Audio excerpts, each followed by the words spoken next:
I have a question for you. When was the last time you stopped to take a moment to reflect on your day-to-day life? I mean, like, really stop to reflect. For a lot of you, I would hazard a guess that it was January the 1st when you made all those New Year's resolutions. You know, those ones that you probably had zero intention of sticking to anyways. The truth is that we're all so busy trying to just move forward with our lives that we rarely take a minute to stop and look back at what's already happened.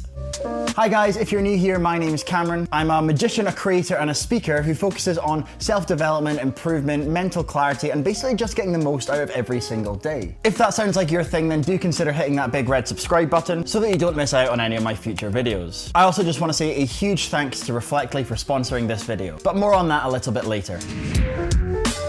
So self-reflection is something that I've only kind of recently introduced into my life. It's something I've been doing for maybe the best part of 2 years now, which I guess in the scale of things is quite recent for me. However, in my opinion and in my experience so far, it is an amazing way to give yourself a little bit of mental clarity, to help organize your thoughts and your feelings, which allows you to be a little bit more calm, a little bit more composed, and in turn helps you be a little bit more productive and efficient too. So in today's video, I thought I would share with you guys exactly what self-reflection actually is, as well as why I think it's really important, some of the ways that I've practiced it in the past, and also how I practice it now. So what exactly is self-reflection?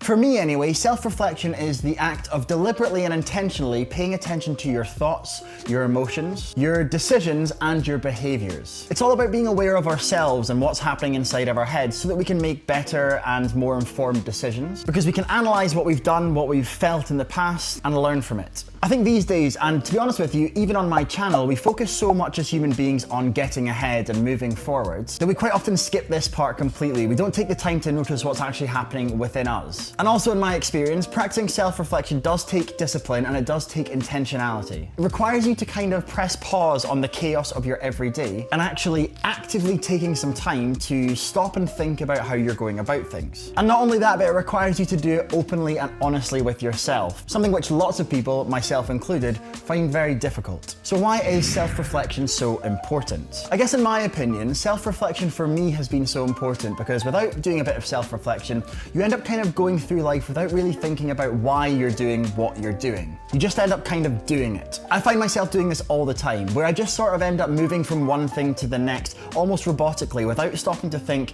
if what I'm doing is getting me to where I want to go, without actually kind of evaluating whether things are working for me or not. And the unfortunate result of this is that I end up in this sort of, I guess, hamster wheel where I'm just going round and round doing the same things over and over again, and also making the same mistakes. It's been found that a lack of personal reflection has been the cause of why people stay in dead-end jobs or jobs that they don't really want to be doing, and even why people stay in relationships that they don't like or aren't going as well as they should be, because they just keep going through the day-to-day motions without actually stopping to think about any of it and evaluating any of it. Self-reflection has also been shown to give perspective. It's been shown to help people respond more effectively to challenges, and ultimately it underpins our ability to learn, to understand, and to improve effectively. All of this massive list of amazing benefits just for a couple of minutes of self-reflection every day.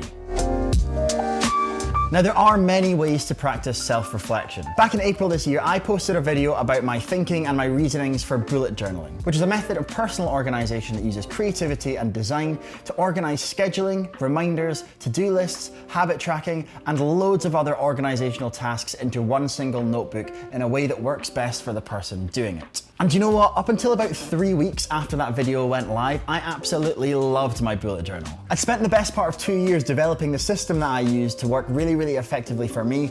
And you know what? It did work for me. It really did. But then coronavirus came along and all my plans, schedules, my thoughts, my feelings kind of all went to pot. And with it went to pot my reasoning and my motivation for bullet journaling. And since the end of March, I haven't even opened my bullet journal once. It went from a thing that sat out open on my desk all day, every day, to something that I kind of put on a shelf, and now I actually have put it inside a box underneath my desk back home. I didn't even take it with me to Canada. And since I stopped journaling, I have absolutely noticed this absence in my day-to-day life. I definitely don't give myself enough, or at least as much as I used to, time to reflect on myself, on the things that I'm doing and why I'm doing them. I don't really consider my moods. I don't really consider the way I feel as much anymore. And doing things like gratitude logs have kind of gone out the window for me as well. Now, all of this does make sense because these are all things that I put into my bullet journal before. for. So in my experience, it is really clear to me that self-reflection is a really important process for mental clarity, for productivity, and just generally for making progress. But how does one actually go about self-reflecting? You know, for a lot of people, this is something that is a little bit easier said than done. I totally get that. But there's absolutely no point in me making a video about how great something is if I then don't tell you how to actually go and do it. So when I want to do a little bit of self-reflection, the first step for me is to actually schedule time for it. Most of us these days are driven by our calendars, our schedules, and our to-do lists. So what you need to do is really simply just build some time into one of these to do a bit of self-reflection. And the important part too to that step, which is to actually stick to that time.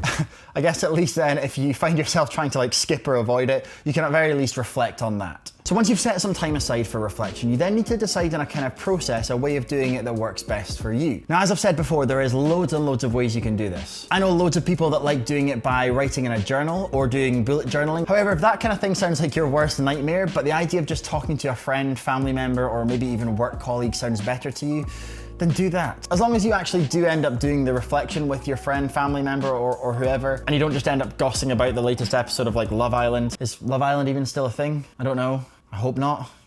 But it really doesn't matter. As long as you're taking some active and intentional time to think about yourself and think about the things that have happened to you recently, that's all it means. So once you've found a time that suits you, once you've found a way to do it that suits you best, the best way to get going with self-reflection, I think, is to try and identify some important questions for you. Now, obviously these are going to be different for every person, but some ones to get you started, it could be things like, what am I avoiding? How do I feel about a certain issue? How am I helping myself achieve my goals? How am I helping the people around me achieve their goals? How might I be getting in the way of my own progress? And how could I have spent my time working recently more efficiently? Again, a great way to get started with self-reflection is to sit down and just list like 50 of these types of questions that apply to you.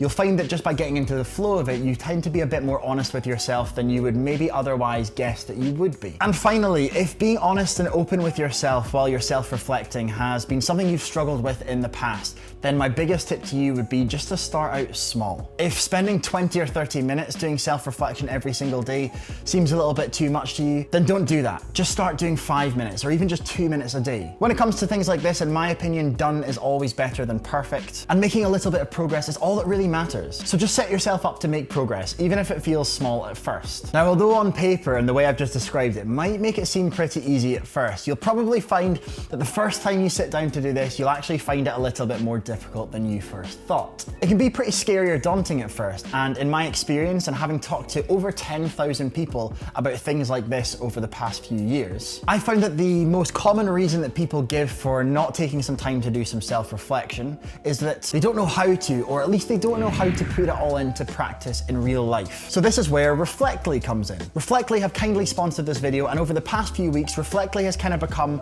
my one-stop shop for daily journaling and reflection. Reflectly is a personal journaling app that allows you to get your self-reflection out in a really fun, friendly, easy, and time-efficient way. The app looks great and it's easy to use, so it's perfect for both people that are just getting started in self-reflection, as well as people like me that are a little bit more experienced in it, as it really guides you through the whole process and takes the kind of chore out of it as well. In my experiences of this app so far, it really does tick all the boxes. It lets you easily do mood check-ins as few or as many times in a day as you'd like. It also allows you to schedule when and if you want to be reminded to do your daily reflections, and even uses artificial intelligence to respond to your entries with motivation and prompts that become increasingly relevant to you the more you use the app. One of my favorite sections of this app is the motivational quotes section. It allows you to select different categories and themes of quotes that you might need to hear in any given situation. So for example, right now I might want to hear a quote about self-discipline. I can just select that and have a little look, and there we have a nice quote from Robert Greene about self-discipline. Over the past few weeks or so, Reflectly genuinely has been a really great tool for me to get myself back into self-reflection, and it's helped me get back into the routine of checking in with myself and how I feel. So if regular self-reflection is something that you're interested in, then I would highly recommend the Reflectly app. So although my bullet journaling has kind of taken a bit of a backseat for now, I definitely still see the importance of self-reflection and keeping it as a really important part of my daily routine. And I really hope that this video inspires at least one or two of you to make it a part of your daily routine too. If you enjoyed this video, then be sure to hit that like button. It does genuinely help me out. If you like this stuff in general, then do consider subscribing to my channel. And as always, stay awesome.